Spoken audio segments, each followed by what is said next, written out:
नमस्कार दोस्तों, आप देख रहे हैं आज के मुख्य हिंदी समाचार। देश दुनिया की बड़ी और ताजा खबरें, राजनीति, मौसम, खेल और अन्य महत्वपूर्ण अपडेट जानने के लिए वीडियो को अंत तक जरूर देखें। 90,000 लाठी, हेलमेट और शील्ड, हिंसक प्रदर्शनों से निपटने की यूपी पुलिस की तैयारी। हिंसक प्रदर्शनों से निपटने के लिए यूपी पुलिस ने बड़े स्तर पर तैयारियां शुरू कर दी हैं और करीब 90,000 लाठी, हेलमेट व शील्ड समेत सुरक्षा उपकरण जुटाए जा रहे हैं।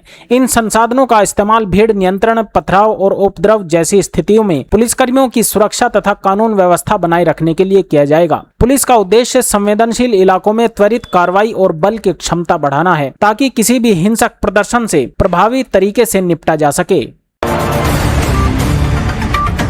ऐसी सजा मिले जो नजीर बने, पूर्व केंद्रीय मंत्री संजीव बालियान की मांग। गरमाया नाबालिग गैंगरेप मामला। मुजफ्फरनगर में नाबालिग गैंगरेप का मामला गरमा गया है, जिसमें शहर कोतवाली पुलिस ने आरोपी डॉक्टर समेत 2 आरोपियों को गिरफ्तार किया है। पुलिस के मुताबिक गिरफ्तारी के दौरान एक आरोपी गोली लगने से घायल हुआ, जिसके पास से तमंचा बरामद किया गया और दोनों आरोपियों का चालान कर दिया गया है। 18 अगस्त को दर्ज हुए इस मामले को पूर्व केंद्रीय मंत्री संजीव बालियान ने जोरदार तरीके से उठाते हुए दोषियों को ऐसी सजा देने की मांग की है जो समाज के लिए नजीर बने।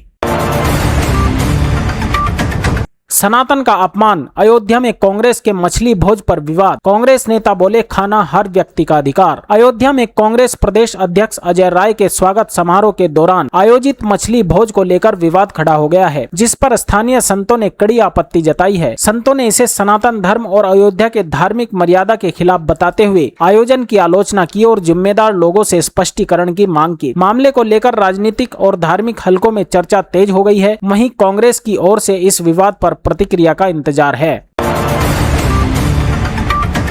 जिनके इशारे पर वीडियो बना रहे उन्हीं लोगों के समय के स्मारक हैं। स्कूलों को लेकर सपा पर भड़के मुख्यमंत्री योगी आदित्यनाथ ने कहा कि उनकी सरकार पुराने और जर्जर भवनों को नए भवनों में बदलने के साथ साथ व्यवस्थाओं में भी सुधार कर रही है। उन्होंने तंज कसते हुए कहा कि जो लोग आज वीडियो बनाकर सवाल उठा रहे हैं, वे उन्हीं लोगों के इशारे पर ऐसा कर रहे हैं जिनके कार्यकाल में ये स्मारक बने थे। योगी ने कहा कि उनकी सरकार का जोर केवल पुरानी व्यवस्थाओं को बदलने पर नहीं, बल्कि उन्हें बेहतर और आधुनिक बनाने पर भी है।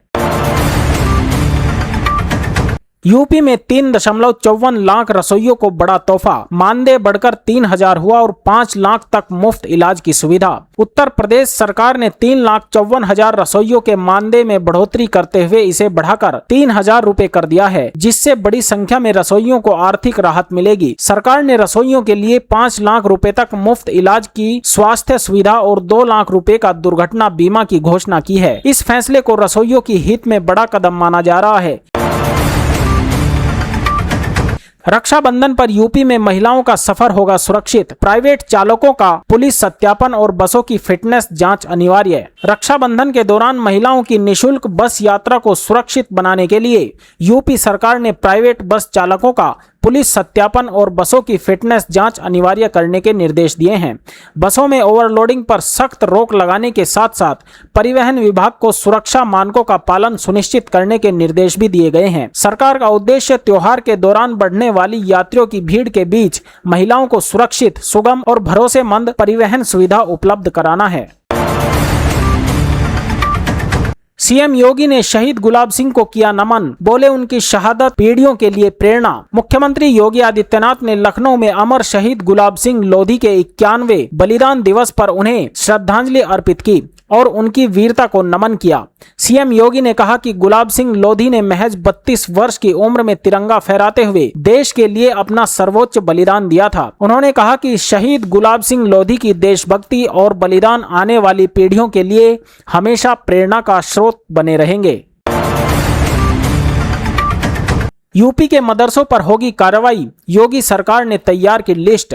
1100 करोड़ के बजट पर सवाल। उत्तर प्रदेश के 558 अनुदानित मदरसों में करीब 1100 करोड़ रुपए के सालाना सरकारी बजट से जुड़ी कथित अनियमितताओं की भ्रष्टाचार निवारण संगठन ने प्रारंभिक जांच शुरू कर दी है।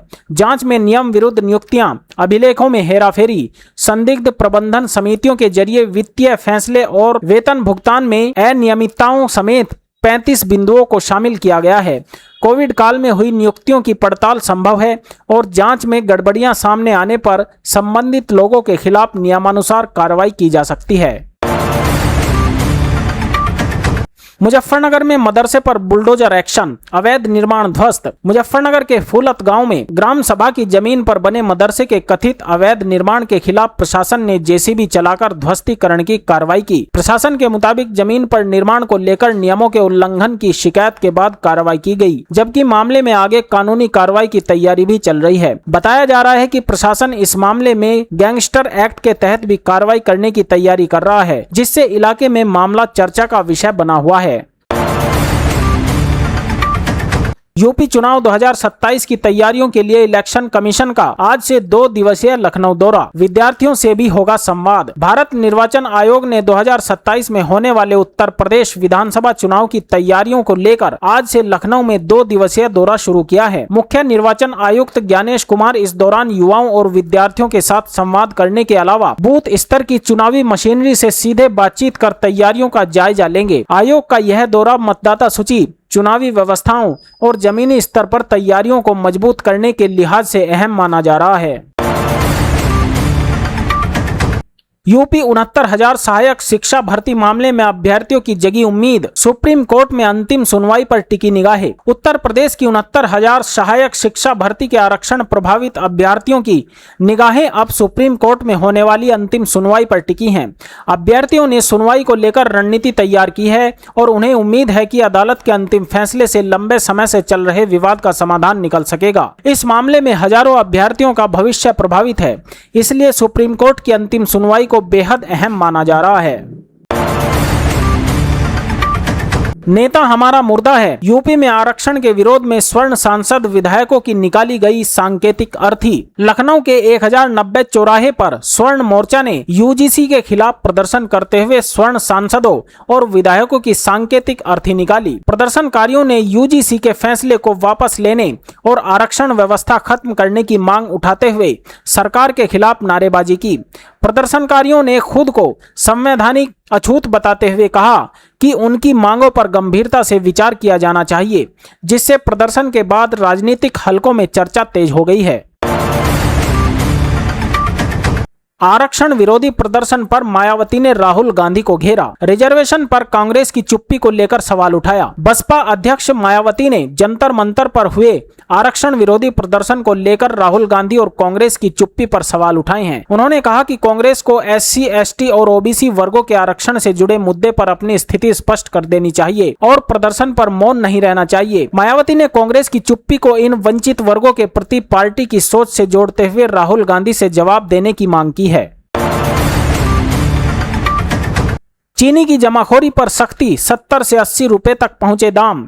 यूपी समेत इन राज्यों में निगरानी के निर्देश जारी। त्योहारों से पहले चीनी की बढ़ती कीमतों और कृत्रिम कमी को रोकने के लिए केंद्र व राज्य सरकारों ने जमाखोरों के खिलाफ सख्त निगरानी शुरू कर दी है।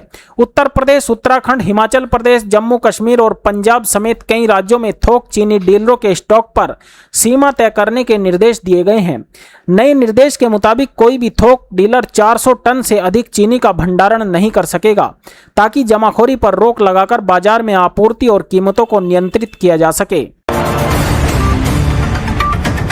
प्याज की बढ़ती कीमतों पर लगेगी लगाम, सरकार आज से चलाएगी कांदा एक्सप्रेस। प्याज की बढ़ती कीमतों पर काबू पाने के लिए सरकार ने अपने बफर स्टॉक से प्याज बाजार में उतारने का फैसला किया है और आज से कांदा एक्सप्रेस शुरू की जाएगी। इस पहल के तहत बाजार में प्याज की उपलब्धता बढ़ाने का प्रयास होगा, ताकि बढ़ती कीमतों पर नियंत्रण लगाया जा सके और आम लोगों को राहत मिले। सरकार को उम्मीद है कि बफर स्टॉक की आपूर्ति बढ़ने से प्याज की कीमतों में स्थिरता आएगी और उपभोक्ताओं पर महंगाई का दबाव कम होगा। राजस्व रिकॉर्ड में बदलाव से संपत्ति का मालिकाना हक नहीं बदलता, सुप्रीम कोर्ट का अहम फैसला। सुप्रीम कोर्ट ने अहम फैसला सुनाते हुए स्पष्ट किया कि राजस्व रिकॉर्ड में दाखिल, खारिज या नामांतरण से किसी संपत्ति का मालिकाना हक न तो बनता है और न ही खत्म होता है।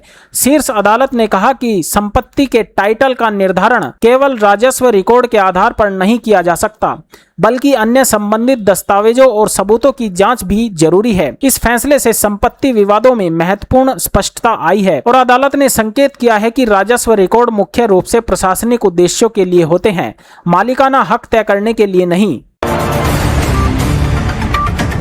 चीनी की चाल चल रहा प्याज, कीमत में 76% की बढ़ोतरी। देश में प्याज की कीमतों में महज एक महीने में करीब 76% की बढ़ोतरी दर्ज की गई है, जिससे आम उपभोक्ताओं पर महंगाई का असर बढ़ा है। कीमतों में उछाल की प्रमुख वजह खरीफ प्याज की बुआई में देरी, रबी फसल की कमजोर आवक और सरकारी बफर स्टॉक में कमी को माना जा रहा है। बाजार में आपूर्ति घटने से प्याज महंगा हुआ है। ऐसे में सरकार बफर स्टॉक जारी कर कीमतों पर नियंत्रण पाने की कोशिश कर रही है। तराई और पश्चिमी जिलों में भारी बरसात के आसार, पूर्वी यूपी में 2 दिन साफ रहेगा मौसम। उत्तर प्रदेश के ज्यादातर जिलों में अगले 2 दिनों तक बारिश की गतिविधियां कम रहने का अनुमान है, जबकि सोमवार को पश्चिमी यूपी के कई जिलों में भारी बारिश हो सकती है। लखनऊ और अवध क्षेत्र में फिलहाल बारिश से राहत रहने की संभावना है। वहीं तराई के जिलों में बारिश का दौर जारी रहने की बात कही गई है। मौसम विभाग के अनुसार क्षेत्रीय स्तर पर बारिश और गरज चमक की स्थिति बन सकती है, इसलिए लोगों को मौसम संबंधी ताजा अपडेट पर नजर रखने की सलाह दी गई है। सीएम योगी आज रायबरेली में अरबों की सौगात देने के साथ देंगे सियासी संदेश भी। गांधी परिवार होगा निशाने पर। मुख्यमंत्री योगी आदित्यनाथ आज रायबरेली के 1 दिवसीय दौरे पर पहुंचेंगे, जहां वह जिले को अरबों रुपए की विकास परियोजनाओं की सौगात देंगे। आगामी विधानसभा चुनाव को देखते हुए उनके जनसभा संबोधन पर भी सबकी नजर रहेगी और कांग्रेस व गांधी परिवार के गढ़ में मुख्यमंत्री के सियासी संदेश को अहम माना जा रहा है। एक दूसरे को उलझाने में लगे एनडीए और इंडिया गठबंधन के छोटे बड़े दल। यूपी में सीट बंटवारे को लेकर विवाद कम नहीं। उत्तर प्रदेश में आगामी चुनाव को लेकर एनडीए और इंडिया गठबंधन के बीच सीट बंटवारे को लेकर विवाद कम होता नजर नहीं आ रहा है और छोटे बड़े दल अपने अपने समीकरण मजबूत करने में जुटे हैं। समाजवादी पार्टी जहां एनडीए के भीतर टकराव बढ़ाने की रणनीति पर काम कर रही है, वहीं कांग्रेस अपने बढ़े राजनीतिक प्रभाव को देखते हुए सीटों के एक तरफा बंटवारे के पक्ष में नहीं है। सियासी उठापटक और संभावित पाला बदलने की चर्चाओं के बीच दोनों गठबंधनों के घटक दलों के बीच सीटों को लेकर खींचातान आने वाले दिनों में और तेज होने के आसार हैं।